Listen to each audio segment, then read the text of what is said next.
لیسن نمبر 6 زموږ سره اردو ختنس تاریخ کی لیسن نمبر 6 زمونږه سواد توی او زوی دی. خطه دې سیټ ته هم څه جوړ کړو درې خطه جوړ کړي یو خط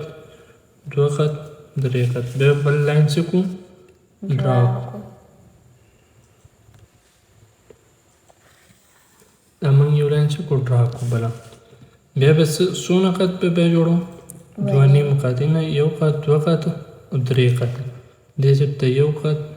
دوه خط درې داسې او بیا به دوه خطه نور ډرا کړو داسې ښکته سیټ ته بل لاین به ورسره هم څه کړو ډرا دلته ما څو نقطې ویستې درې نقطې نه نو دا به څه کړو 3 خط او دا څه شو دوه نیم نو 2.5 خط شو او دا څونه دی دا هم 2.5 خط و 3 خط دوه نیم خطه او بیا څه دوه نیم خطه فارمټ دا موږ څه کړو تیار کړو دې لپاره موږ سواد لیکو که نه د دې بره لاین نه به سټارټ واخلو کوم چې موږ درې خطه ویستې سي بره سیټ ته به سي ډرا کړو چې معمولي لاین به ډرا کړو په دې کې کوله معمولي ګولایي داسې ورکړي دوه خط یو خط کې او بیا به دې سیټ ته داسې لاین داسې لاین به ډرا کړو صحیح ده او بیا به دې طرف ته دوه خطه به بیا لاین ډرا کړو ګورئ اوله به بره سیټ ته داسې لاین ډرا کړو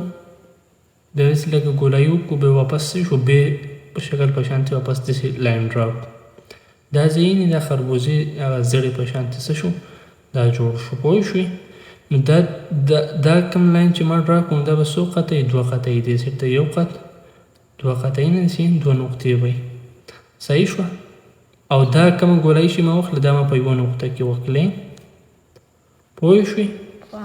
او دا دننه ځای چې کوم دی دا به څه یو نیم خط یې داسې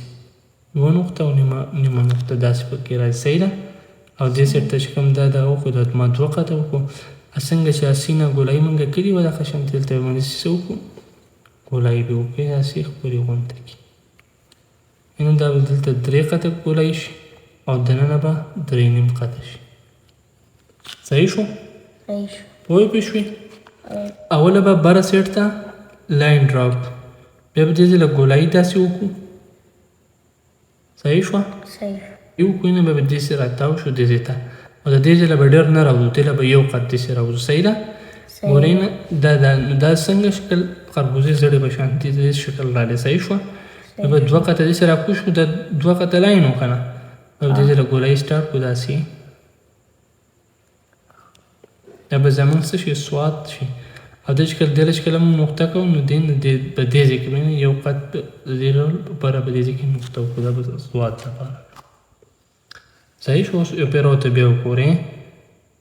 بره سیټ ته هم لاین ډرا کړو بیا معمولي ګولایي واخله او بیا لاندې سیټ ته بیا په شانتې لږ راوړو معمولي او بیا څې ښکته راوړو دوه خطه او بیا دې ځای له موږ څه وکړه ګولایي داسې ډرا کړه دلته ورته موږ څه وکړو سواد پوه شوې اوس بیا توی څنګه وباسو نو توی لپاره به هم دا چې څنګه موږ ډرا کړو دغه شانتې بره ښی سیټ ته به سي معمولي لاین ډرا کړو چې هم ډرا کړو په یو خط کې به معمولي ګولایي وکړو او بیا موږ داسې هغه بې نه ویستل هغه شانتې به داسې راتاو شي سیده لږ معمولي او معمولي یو خط به بار ته راشي د دې ځای له د پاسه پرې بیا موږ څه وکړو الف راواچو داسې درې خطه کې نو دا چې کوم دی دا ځای هم لکه دا به یو نیم خط داسې بار شي پوه شوې د دې ځای چې دا دی دا به دوه خطه الف او د بار سر له به درې خطه الف یې د دي پوه شوې اوره بیا ورته وګورئ دغه سواد په شانتې به یي بره طرف ته به لاین ډرا کړو دې سیټ ته بس لږه معمولي ګولایي وکړو هغې له بعد به ورته لاندې بې په شانتې داسې معمولي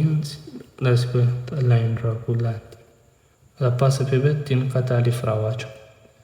او د پاسه چې کله نقطه کوو نو به دې ځای کې نه یو خط بره به موږ به دې ځای کې تصویر نقطه وکړو صحیح ده صحیح ده. بیا ورته وګورئ داسې دا وکړو سواد په شان دې طرف ته راړو داسې راړو د بر لم پسې راواچو الف راواچو اوس پریکټس وکړو